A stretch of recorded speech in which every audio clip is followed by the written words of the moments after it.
Karena kamu mengata-ngatai Ningsih dengan kata-kata ini, dia tidak masuk sekolah sudah 3 hari. Ibu mau kamu untuk refleksi.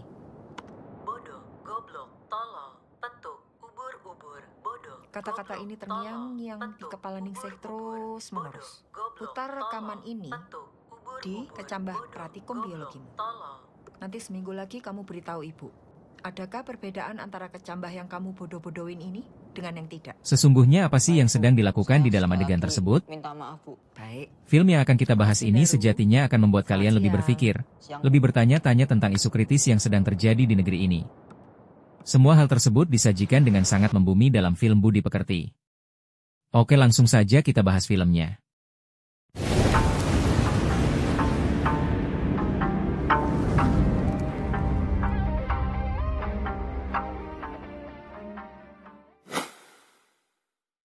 Budi Pekerti. Film Budi Pekerti atau dalam bahasa Inggris berjudul Andragogi adalah film drama tahun 2023 yang disutradarai dan ditulis oleh Huregas Banudheja. Film produksi Rekata Studio serta Kaninga Pictures ini perdana ditayangkan di Festival Film Internasional Toronto pada tanggal 9 September 2023. Film ini sudah mendunia terlebih dahulu sebelum akhirnya diputar perdana di bioskop pada tanggal 2 November 2023. Film ini sangat cocok untuk anak di bawah umur, baik dengan pendampingan orang tua maupun tidak.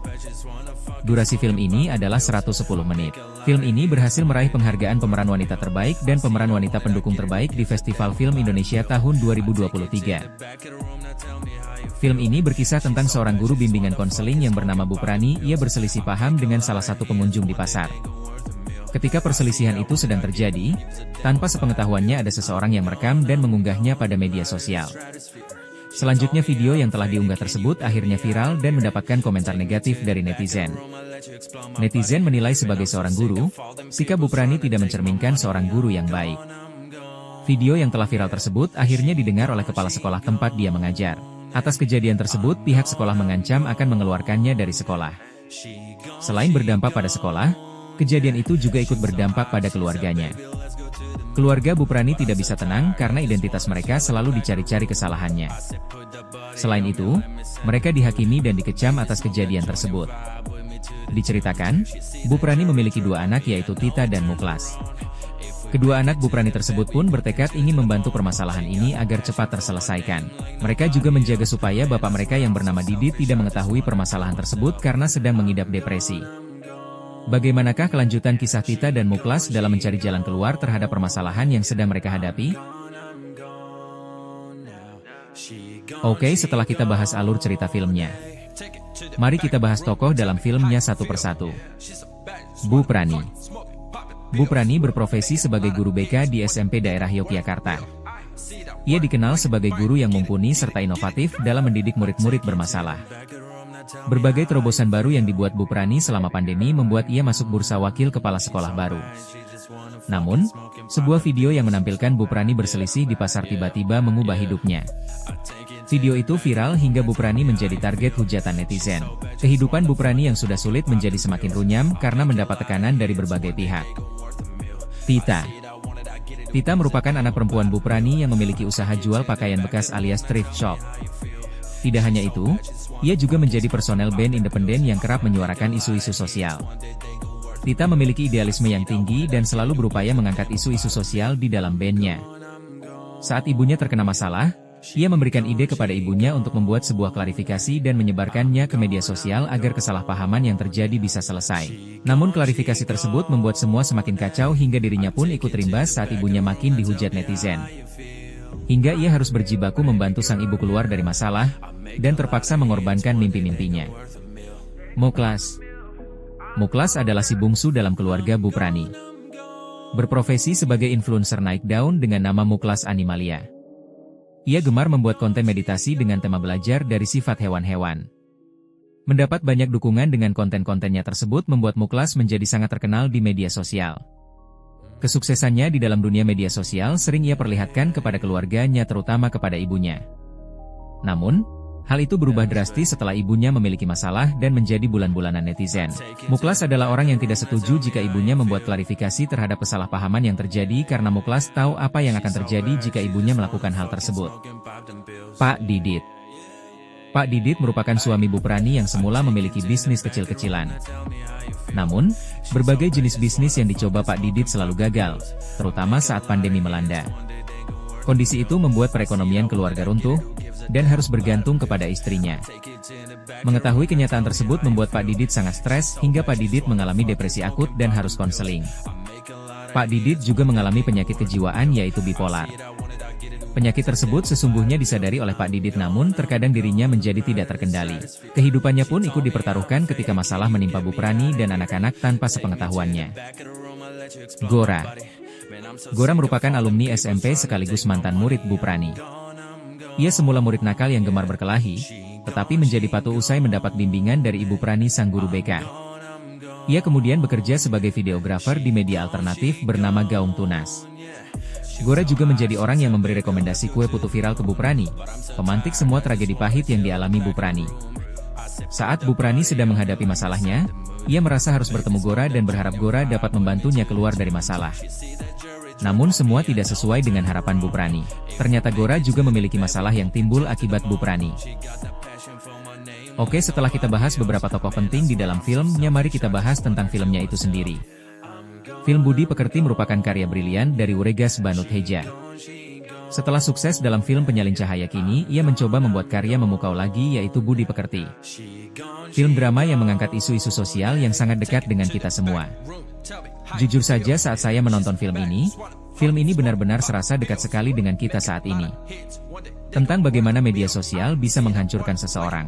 Tentang bagaimana masalah kecil bisa menjadi sangat besar karena media sosial. Tentang bagaimana bangsa Indonesia menerapkan budi pekerti di dalam kehidupan sehari-hari. Saya benar-benar tepuk tangan melihat semua hal tersebut diramu begitu menarik oleh sang sutradara. Cara sutradara bercerita dalam naskah sudah sangat tidak diragukan lagi. Ditambah kejadian-kejadian memorable seperti pandemi dan latar tempat yang dipilih yaitu Jogja, membuat semua hal berhasil begitu memuaskan.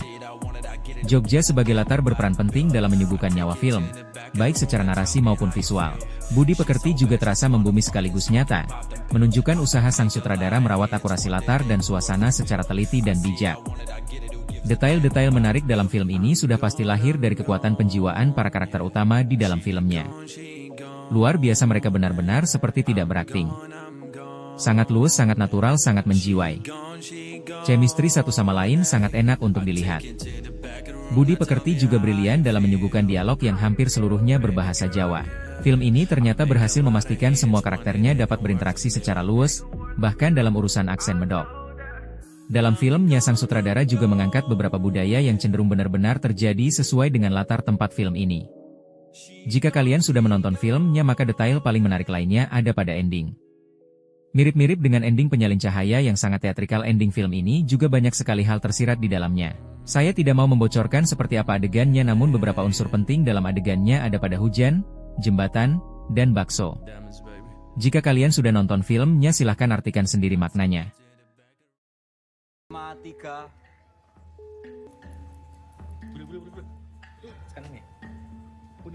Menurut saya salah satu adegan terbaik dalam film Budi Pekerti ada pada adegan ini. Adegan yang benar-benar memperlihatkan bagaimana budi pekerti kita. Adegan yang menjadi awal permasalahan utama dalam film ini. Nyuwun sewu, permisi Pak. Bapak itu kalau sudah dapat nomor antrian, tolong dipatuhi Pak. Kalau Bapak nitip-nitip seperti ini, nanti yang antri belakangan kan tidak kebagian bubur. Loh, santai dong Bu, orang lagi ngomong sama saudara saya kok. Bapak jangan mengada-ngada. Sinematografi dalam film Budi Pekerti hampir mirip dengan Penyalin Cahaya, dibuat sesederhana mungkin agar mudah dicerna oleh penonton, namun syarat makna di balik semua pengambilan adegan di dalamnya.